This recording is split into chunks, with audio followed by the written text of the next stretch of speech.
If you're a third, fourth, or fifth grade teacher and you've been struggling to keep your students engaged during your literacy block, this video is for you today because I'm going to break down how you can do it using the Daily 5 method and how you can plan ahead for the school year, even though I know we don't want to think about it yet.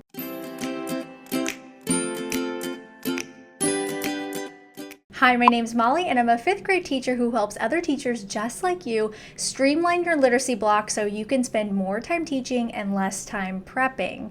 And I want to talk about the Daily 5 method and how to use it in your third, fourth, and fifth grade classroom because I know there is so much content that you have to cram into your students each year in these grade levels. I'm a fifth grade teacher and I previously taught first grade and kindergarten, and I know there's lots of things you teach in the primary grades that are invaluable, but I noticed going from first grade to fifth grade that there was a huge amount of content that had to be absorbed by students, and a lot of times during literacy, it's hard to keep kids engaged if we don't have the right activities or the right structure to our literacy block, especially by fifth grade. So I'm hopeful this video will help you today and give you some actionable things that you can walk away with and get you ready for the school year ahead. Okay, so the first thing I want to mention, and I've mentioned in other videos, is that I follow the Daily 5 method. I use the book every year. I'm headed into my 11th year teaching and I couldn't live without this book.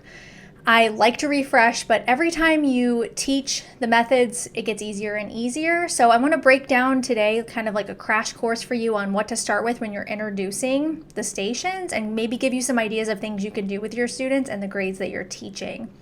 So I always start with read to self. That's what the book tells you to do. It's the easiest one, and we have to build that 15 minutes of reading stamina with our students.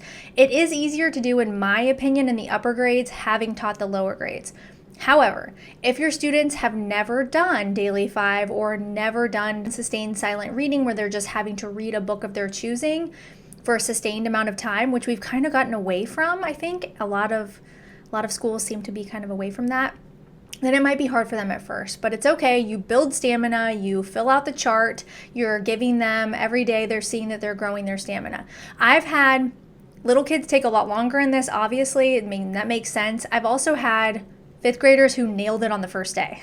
So it just kind of depends. Just be patient with your class, but do not move on to the next station until your students have mastered read to self. From there, I like to introduce work on writing. It's very similar in the style that you're working by yourself as read to self, and usually by third, fourth, and fifth grade, our students are capable of writing. However, that being said, in the past, when I didn't explicitly give the kids something to do during work on writing, some of them were motivated and want to write their own story and be creative, and others don't like writing, so that makes sense. I got smarter this past year and made writing prompts for every single day of the school year. So for third, fourth, and fifth grade, I have 3 writing prompts for every day for every month. So if you want those done for you, I do have those inside of my TPT shop, and they're also in my Daily 5 3 through 5 toolkit. So you could have all of them. My students really like them, and a lot of times, like if I would forget to put it up on the board, they would say, "Where are the writing prompts?" And sometimes they wouldn't use the exact one, but they said it would give them inspiration to write. I want to add the caveat, I have a YouTube video on every single Daily 5 station. If you want to dive deeper into each one, I have that in my Daily 5 playlist. But what I want to say about work on writing is that this is a creative writing time. This is not my writing instruction time, and it's likely not yours either. So don't overthink it. Let the kids be creative. Check in on their writing once a week, and they will love it. So try those writing prompts. That'll help a lot. After work on writing, I like to do listen to reading because the kids love that one, and it comes with some rules, but with rules comes responsibility and privilege. And so with that, I let them know that on Apple Classroom on my iPad, I can watch what they're doing, and if they're in something they're not supposed to be in, then I lock them out for the day. If it happens again, I lock them out for the week. I go more into depth on this inside of my listen to reading video. So listen to reading, they can do Epic, they can do Sora, whatever your district has for them to listen to books. They get to do it. Okay, after listen to reading, I have word work. That one will take a little bit more time to set up. I like to use my district's curriculum it's called Benchmark, and so I incorporate that into the word work activities. So we have a mini lesson every day, and then they go do something independent to practice what we learned, and I check in on it.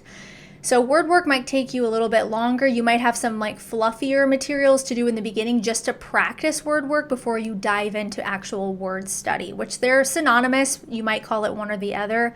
My curriculum calls it word study and I call it word work during Daily 5. So whichever works for you. And then I also do book club after that. I haven't done read to friend since I stopped teaching little kids. I just don't find that it works very well in the upper grades, but if you want to do it, go ahead and do it. Could be another station for you. But then I move on to book club because I need to teach my students what to bring to book club when they come to my teacher table, what to expect, if they have an assignment, it needs to get done, that sort of thing. My favorite thing to teach is book clubs. I love tethering my curriculum to the books that we're reading and just really having these enriching conversations and getting to know my students a lot better through books. A lot of times they will open up so much more because of a book or something that they read with you versus, being really shy. I've had a couple shy kids that just shine during book club. Okay, so those are the stations and the order that I like to introduce them in. Remember that Daily 5 is the structure of your literacy block. It's not the instruction. And I actually teach a live workshop every July for elementary grades K and 2. I have a separate workshop, and then I have one for 3, 4, and 5. So you can sign up in the link below. It's super low cost. It's an hour jam-packed full of me explaining how I've tweaked the Daily 5 to make it more efficient, what I do in my own classroom. I show you live examples and answer all of your questions. So there's a wait list right now and you can get on it. And if you're watching this in real time, the workshop's probably in a day or two, so make sure you sign up for it and save your seat so you don't miss out, since I only teach it in July.